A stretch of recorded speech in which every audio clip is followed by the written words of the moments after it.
اعوذ باللہ من الشیطان الرجیم بسم اللہ الرحمن الرحیم الحمد للہ رب العالمین وصلی اللہ علی محمد وآلہ الطیبین الطاہرین المعصومین الذین اذهب اللہ عنہم الرجس وطہرہم تطہیرا اللهم صل على محمد وعلى محمد.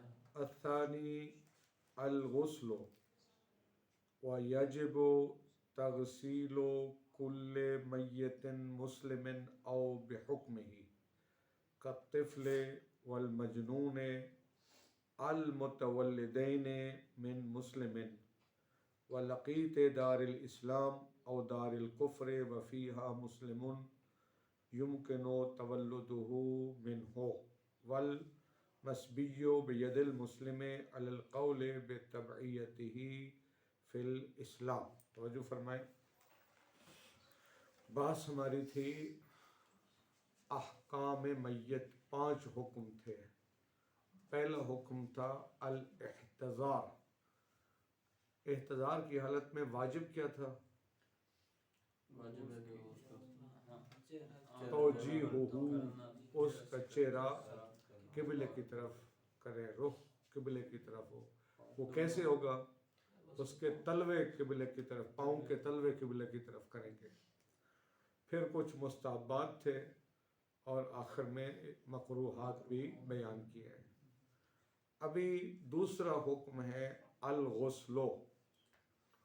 غسل دینا واجب ہے ہر مسلمان میت کو ایک، اور جو مسلمان کے حکم میں ہے.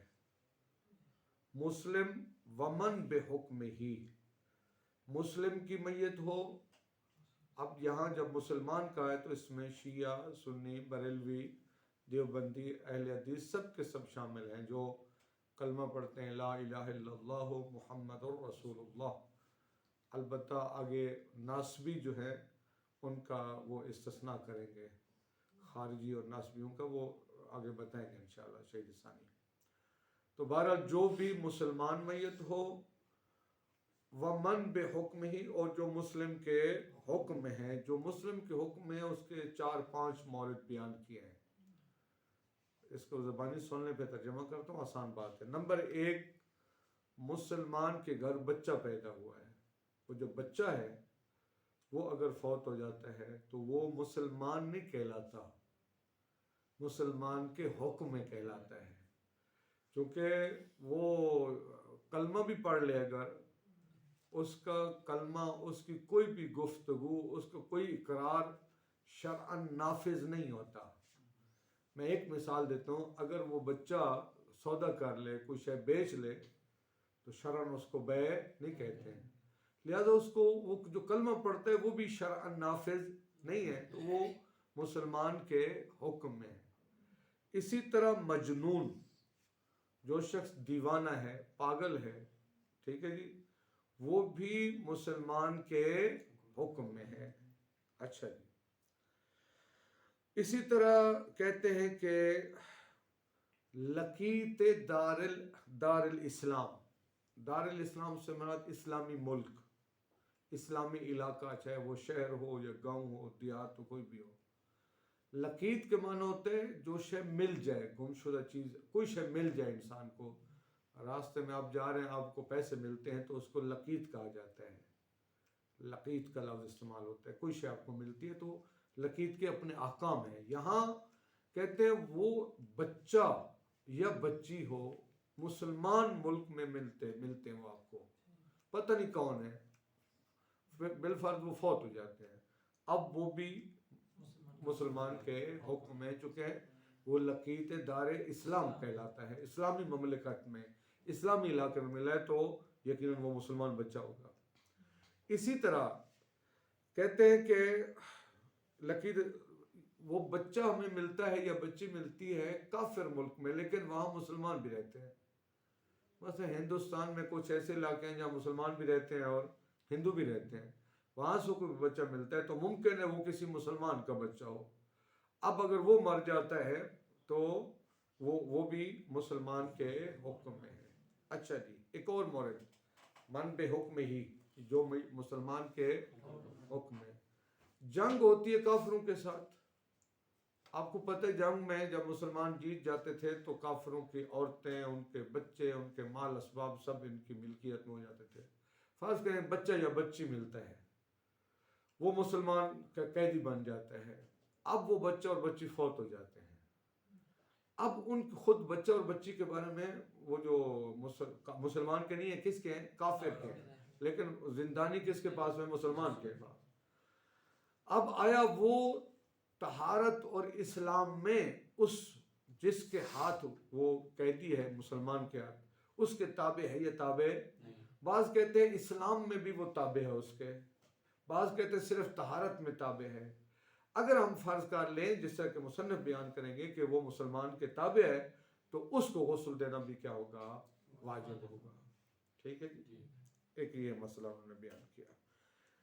پھر آگے ایک ولد الزنا کا بھی مسئلہ بیان کیا ہے، چاہے وہ جو بچہ اور بچی کافر ہیں، کافر کے ہیں، وہ ولد الزنا ہی کیوں نہ ہو۔ پھر ولد الزنا کا اپنا مسئلہ ہے۔ دیکھیے ولد الزنا مسلمان کا بھی ہو سکتا ہے اور ولد الزنا کافر کا بھی ہو سکتا ہے۔ کافر کا ولد الزنا کیسے ہوگا؟ چونکہ ہر قوم، ہر مذہب میں ان کا نکاح ہے۔ اگر ہندو اپنے مکتب کے مطابق نکاح کریں تو جو ان کی اولاد ہوگی وہ حلال زادہ شمار ہوگی، ٹھیک ہے۔ لیکن اگر وہ اپنے مکتب کے مطابق، مذہب کے مطابق نکاح نہیں کرتے ہیں، زنا کر لیتے ہیں، تو وہ جو اولاد ہوگی وہ کیا ہوگی؟ ولد الزنا ہوگی۔ تو کہتے ہیں کہ وہ جو کافر بچہ ملا چاہے وہ ولد الزنا ہی کیوں نہ ہو۔ اچھا، اگر مسلمان کا ایک ولد الزنا ہے مسلمان سے، اس کے کیا حکم ہے؟ اس کے بارے میں بھی اختلاف ہے۔ بعض کہتے ہیں کہ وہ نجس ہوتا ہے اصلا، بے شک وہ زانی مسلمان ہے، جو ولد الزنا مسلمان کا ولد الزنا ہے وہ نجس ہوتا ہے، لیکن بعض کہتے ہیں وہ تابع ہے اسی مسلمان کے۔ اس کی دلیلیں دیکھیں ترجمہ کرتے ہیں۔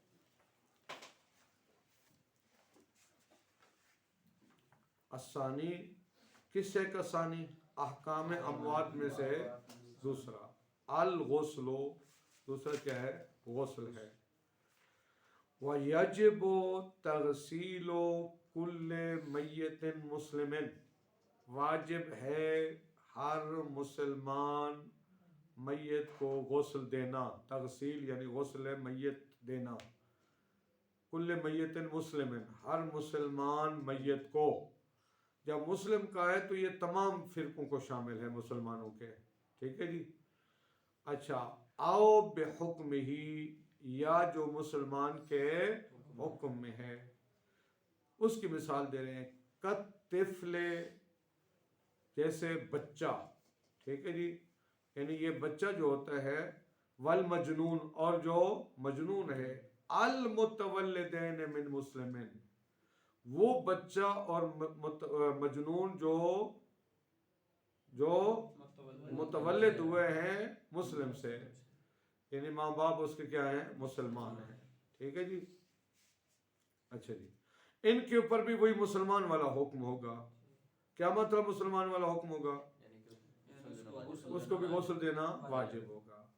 وَلَقِيتِ، اس کو تفلے پر عطف کریں، کَالطِفْلِ وَالْمَجْنُونِ وَكَلَقِيتِ دار الاسلام، جو اسلامی مملکت، چاہے وہ شہر ہو یا دیہات ہو، اس میں جو ملتا ہے وہ بھی بچہ، ٹھیک ہے۔ اچھا جی، او دار، اچھا یہ جو لقیت دار الاسلام ہوگا یہ بھی مسلمان کے حکم میں ہے۔ او دار الکفر، یا مملکت کافروں کی ہے، مسلمانوں کی نہیں ہے، لیکن وفیہا مسلمون، اس دار کفر میں مسلمان بھی رہتے ہیں۔ یمکن تولدہ، ممکن ہے اس لقیت کا، ہو کا مرجع، ممکن ہے اس لقیت کا پیدا ہونا، من المسلم۔ دیکھیے علاقہ ایسا مسلمان بھی رہتے ہیں اور غیر مسلم بھی رہتے ہیں، تو وہ جو بچہ ملا ہے ہو سکتا ہے یہ کسی مسلمان کا بچہ، امکان ہو جہاں پر، ٹھیک۔ تو یہ بھی حکم مسلمان میں ہے، اس کو غسل دینا بھی کیا ہوگا؟ واجب ہوگا۔ والمسبیہ، مسبیہ کا عطف بھی اسی پر کریں، کالطفل والمسبیہ، کوئی وکلقیت والمسبی ہے بید المسلم، اور وہ بچہ جو مسلمان کے ہاتھ میں قیدی ہو، البتہ علی القول بتبعیتہ، اگر ہم قائل ہو جائیں کہ وہ مسبی اس مسلمان کے تابع ہے فی الاسلام، کس میں؟ اسلام میں، اگر ہم قائل ہو جائیں کہ وہ بچہ، وہ جو مسبی ہے وہ اسلام میں اس مسلمان کے تابع ہے، کما ہوا مختار المصنف، جس طرح کے مختار مصنف بھی یہی ہے، یعنی کیا ہوا سے مراد طبیعت، یعنی وہ جو بچہ مسبی ہوتا ہے، مسبی وہ مسلمان کے تابع ہوتا ہے تو اسلام میں، مصنف نے اسی کو اختیار کیا ہے۔ وَإِن كَانَ الْمَسْبِيُّ وَلَدَ زِنَا، اگرچہ وہ مسبی جو قیدی ہے وہ ولد زنا ہی کیوں نہ ہو، یعنی دیکھیے نا، جو خود ولد زنا کے حکم میں اختلاف ہے اصل میں، بعض کہتے ہیں کہ مطلقاً وہ کافر ہوتا ہے، چاہے وہ مسلمان کے وہ گھر میں مسلمان نے زنا کیا ہو یا کافر ہو، مطلقاً وہ کیا ہوتا ہے؟ نجس ہوتا ہے، وہ کافر ہوتا ہے، بے شک بعد میں وہ اسلام کا اقرار بھی کر لے، سخت ہے یہ بات، بہت سخت ہے، البتہ بعد میں بے شک وہ اسلام کا اعلان بھی کر دے تب بھی وہ کافر ہوتے، وہ نجس ہے، وہ باقاعدہ طور پر وہ نجس ہے، لیکن بعض کہتے ہیں نہیں، وہ تابع ہوتا ہے اس زانی کے، زانی مسلمان ہے یا کافر ہے، اگر کافر ہے تو پھر تو وہ نجس ہوگا۔ اب کہتے ہیں کہ چاہے وہ ولد زنا ہی کیوں نہ ہو کافر کا، لیکن چونکہ مسلمان کے قیدی ہے، بچہ ہے، اب وہ اسلام میں مسلمان کے تابع ہے تو لہذا وہ بھی مسلمان کے حکم میں آئے گا، واضح بات۔ وَإِن كَانَ الْمَسْبِيُّ وَلَدَ زِنَا، اگرچہ وہ مسبی، وہ جو بچہ ہے جو مسلمان کی قید میں، وہ ولد زنا ہی کیوں نہ ہو۔ اچھا، وَفِي الْمُتَخَلَّقِ مِن مَاءِ الزَّانِ الْمُسْلِمِ نَظَرٌ، ماں سے مراد یہاں منی مراد ہے، وہ جو پیدا ہوا ہے من ماء الزَّانِ المسلم، مسلمان زناکار کے نطفے سے، ماں کے معنی وہی منی اور نطفہ ہے، جو پیدا ہو مسلمان زناکار کے نطفے سے، اس میں نظر ہے، اشکال ہے کہ آیا وہ بے حکم مسلمان ہے یا مسلمان کے حکم میں نہیں ہے۔ دیکھیے، ایک نظریہ یہ ہے کہ وہ تابع نہیں ہے، وہ مسلمان کے تابع نہیں ہے، شرعاً کیا وہ اس کی اولاد ہے؟ نہیں ہے شرعاً اس کی اولاد، جب شرعاً اس کی اولاد ہی نہیں ہے، شرعی طور پر وہ اولاد، تبھی تو اس کو حرام زادہ کہتے ہیں نا، وہ شرعاً اس کی اولاد شمار نہیں ہوتا، اس وجہ سے وہ جب اولاد شمار نہیں ہوتا تو اسلام میں اس باپ کے تابع بھی نہیں ہے۔ کہتے ہیں من انتفاء التبعیت شرعاً، یہ من یہاں سے کون سا نظریہ بیان ہو رہا ہے کہ وہ جو زانی مسلمان، وہ جو زانی مسلمان کا جو نطفے سے پیدا ہوا ہے وہ کیا ہے؟ وہ اس کی طبیعت منتفی ہے شرعی طور پر، یعنی کیا مطلب؟ یعنی وہ ولد زنا اس مسلمان زانی کے تابع نہیں ہے۔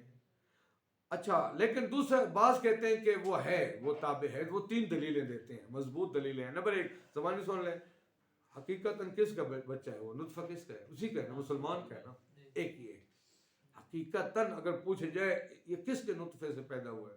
مسلمان کے نطفے سے۔ دوسرا کہ اس کو لغت میں اس کا ولد کہتے نہیں کہتے ہیں یہ اس کا بیٹا ہے، ٹھیک ہے جی۔ نمبر تین، اچھا فرض کرنا، یہ بہت اہم دلیل ہے، تیسری دلیل، اگر وہ بچی ہو، ولد زنا، ٹھیک ہے، بچی ہو، اگر اس کی اولاد نہیں ہے تو کیا اس کے ساتھ بعد میں نکاح کر سکتے ہیں باپ؟ نہیں کر سکتا، نکاح تو کیوں نہیں کر سکتا؟ اس کا مطلب ہے اس کی اولاد ہے نا، یا وہ بچہ ہے تو وہ اپنی وہ جو ماں ہے جس کے ساتھ مسلمان نے زنا کیا ہے، بعد میں بڑا ہو جاتا ہے وہ بچہ، اس کے ساتھ نکاح کر سکتا ہے؟ نکاح نہیں کر سکتا، اس کا مطلب ہے اس کی اولاد ہے، جب اولاد ہے تو پھر اسلام میں بھی ان کے تابع ہے۔ دلیل سمجھ آئیے؟ فرماتے ہیں کہ ومن، یہاں من سے دلیل بیان کریں جو کہہ رہے ہیں کہ وہ ملحق ہے، ولد الزنا مسلمان کے ساتھ ملحق ہے۔ ومن تولدہ، ہی کا مرجع ولد الزنا، وہ ولد الزنا پیدا ہوا ہے من ہو، اسی مسلمان سے حقیقتاً، جب اسی سے پیدا ہوا ہے تو اسی کا بیٹا ہے. وَقَوْنِ ہی، اور ولد الزنا ولدن لغتن، لغتن بھی اس کو کیا کہتے ہیں؟ ولد ہی کہہ رہے ہیں نا. تیسرا اچھا فَيَتْبَعُ فِي الْإِسْلام، پس وہ اسلام میں اس کے کیا ہوگا؟ فَيَتْبَعُ وَلَدُ الزِّنَا ہُو مسلم، وہ ولد الزنا مسلمان کے تابع ہے فی الاسلام، کس میں؟ اسلام میں. کما یحرم نکاح، یہ آخری دلیل ہے جو اہم دلیل ہے، جس طرح کہ اب اس کا نکاح حرام ہے. یہ دیکھیں دو فرض کریں، وہ جو ولد الزنا ہے وہ بچی ہے، وہ بالغ بڑی ہوگی ہے، تو یہ جو جس کے نطفے سے وہ پیدا ہوئی ہے، کیا اس کے ساتھ نکاح کر سکتے؟ نہیں کر سکتی ہے. اگر وہ لڑکا ہے تو اپنی ماں سے نکاح کر سکتے ہیں؟ وہ نہیں کر سکتے. اس کا نکاح حرام ہونے کا مطلب ہے کہ وہ ان کی اولاد ہے. واضح بات؟ اچھا جی. وَيُسْتَثْنَى مِنَ الْمُسْلِمِ، اچھا شہید اول نے کیا بیان کیا کہ واجب ہے کل مسلم، مسلم کا ہے نا، کہتے ہیں مسلمان سے استثناء کیا گیا ہے من ان کا حکم بکفرہ من الفرق، اسلامی فرقوں میں سے جن کے کافر ہونے کا حکم لگایا گیا ہے. ہمارے نزدیک سارے اسلامی فرقے مسلمان نہیں ہیں، کچھ وہ ہیں جن کے کفر کا حکم ہے.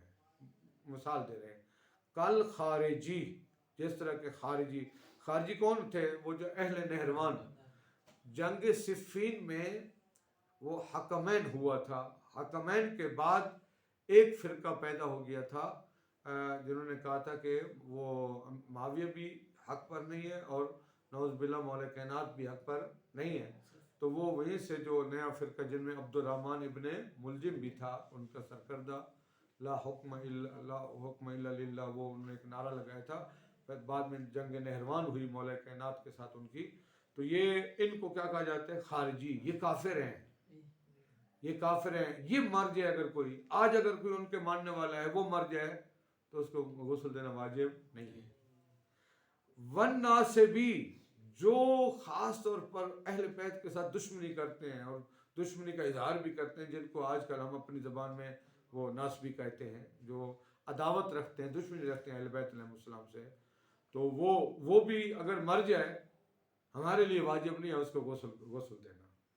والمجسم، اس میں فعل کا صیغہ پڑھیں، وہ جو اللہ کی جسمانیت کے قائل ہیں، اللہ کے جسم کے قائل ہیں. اب دیکھ نہیں رہے، کتاب ساتھ رکھیں نا.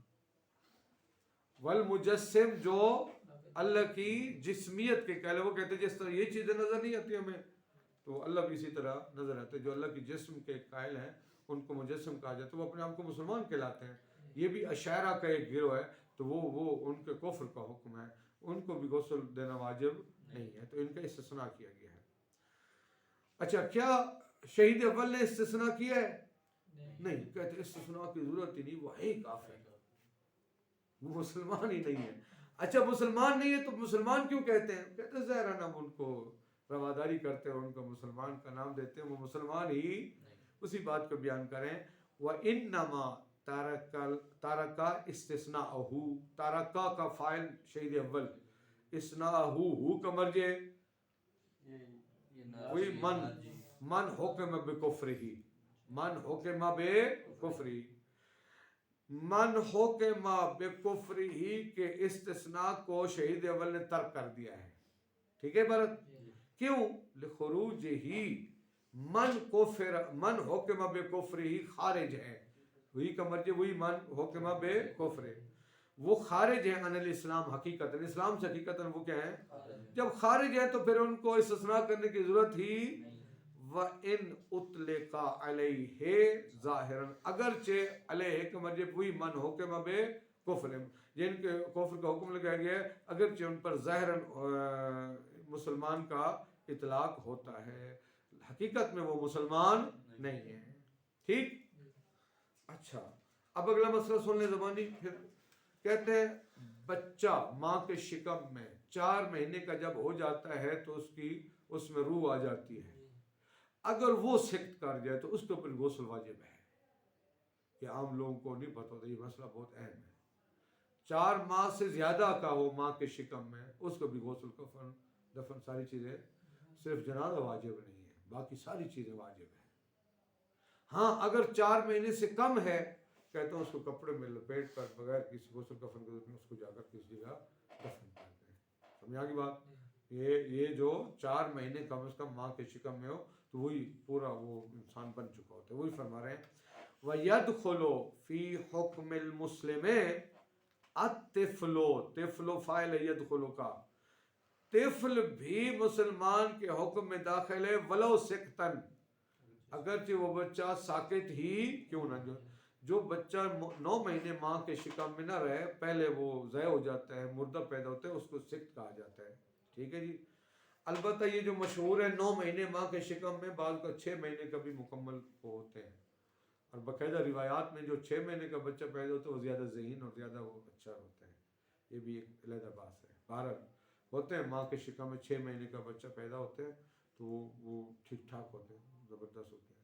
حضرت امام حسین علیہ السلام کے بارے میں ہے, حضرت یحییٰ نبی یہ بھی اپنی ماں کے شکم میں 6 مہینے رہے تھے, یہ روایات میں. خیر, اب مسلمان کے حکم میں داخل ہے وہ طفل ولو سکتن, کب اذا کان لہو 4 اشہر, جب وہ 4 اشہر, جب وہ بچہ کیا ہو 4 مہینے کا ہو. ولو کان دونہا, اگر وہ 4 مہینے سے کم ہو تو لفا فی خرقتن, ایک کپڑے میں اس کو لپیٹا جائے گا, ودفن بغیر غسل, اور بغیر غسل کے اس کو دفن کر دیا جائے گا. واضح بات. بالصدر, اب بالصدر کا تعلق کس سے ہے؟ تغسیل. یجب تغسیل کل میت مسلم او بحکم ہی, واجب ہے مسلمان اور جو مسلمان کے حکم ہے اس کی میت کو غسل دینا. کس کے ساتھ؟ بالصدر, صدر کے ساتھ. اب کہتے ہیں کہ صدر کے ساتھ, صدر کہتے ہیں وہی بیری کے پتے, بیری کے جو بیر ہوتی ہے اس کے پتے.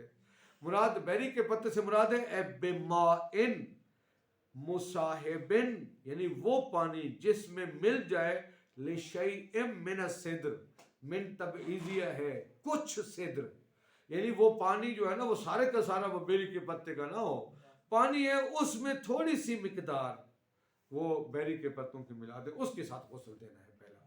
چونکہ 3 غسل ہوتے ہیں نا, مائے بیری کے پتوں کے ساتھ, کافور کے ساتھ, اور آخر میں خالص پانی کے ساتھ, یہ واجب ہے. تو پہلے مائے صدر کتنا ملانا ہے؟ شیء من الصدر. آگے بیان کریں وَأَقَلُّهُ, کم از کم کتنا ملے؟ ما یطلق علیہ اسمہ, جس پر اسم صدر. دیکھیں اگر آدھا پتہ ایسے لگا کے نکال لیں تو کوئی نہیں کہے گا آپ نے صدر ملایا ہے. اتنا ہو عرف کہے کہ آپ نے بیری کے پتے ملائے. زیادہ سے زیادہ کتنا ہونا چاہیے؟ وہ مضاف نہ بن جائے. یہ بعض علاقوں میں رواج ہے اس کو رگڑتے ہیں دوری میں, پھر رگڑ کے جناب وہ اس کا سبز پانی نکال کے ڈالتے ہیں, اب وہ پانی سارا سبز ہو جاتے, وہ مضاف پانی ہو گیا, اس کے ساتھ وہ غسل ہوتا ہی نہیں ہے. کہ خود کہہ رہے ہیں کہ وہ اکثر ہو یعنی اکثر صدر کتنا ہونا چاہیے؟ اللہ یخرج بہی, اس صدر کے ذریعے وہ خارج نہ ہو جائے, ما پانی عن الاطلاق, مطلق ہونے سے. اتنے بیری کے پتے نہ ملائیں کہ وہ مطلق ہونے سے اصلا کیا ہو جائے, خارج ہو جائے, بلکہ تھوڑے سے آپ نے ملانے ہیں. واضح ہے بات. کم از کم کتنے؟ جس پر اس میں صدر سادہ, یعنی یہ عرف کہے کہ آپ نے بیری کے پتے ملائے ہیں. زیادہ سے زیادہ اتنے ہوں کہ وہ اطلاق مطلق ہونے کے نام سے خارج نہ ہو. یہ فی الغسلۃ الاولی, فی الغسلۃ پہلا دھونا ہوگا کس کے ساتھ ہوگا؟ بالصدر, صدر کے ساتھ ہوگا. طریقہ کار بتا دیا. ٹھیک.